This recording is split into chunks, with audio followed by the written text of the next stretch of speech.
Assalomu alaykum. Bugungi mavzuyimiz yog'lar haqida bo'ladi. Birinchi yog' bu zaytun yog'i, limon qo'shilgan ichiga.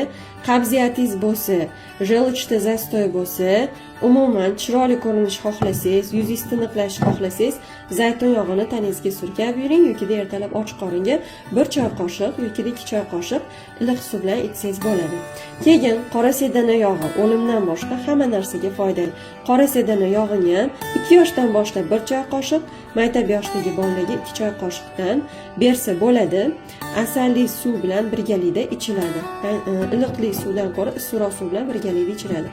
Keyingisi bu tükvinniy semechki, ya'ni qovoq urug'ini yog'i. Bilasizlar, parazitozda juda ham foydali. Men o'zim bolalarimga beraman. Siz ham buni 1 choy qoshiqdan ertalab och qoringa asalli suv bilan bersangiz bo'ladi bolalaringizga. Juda ham foydali.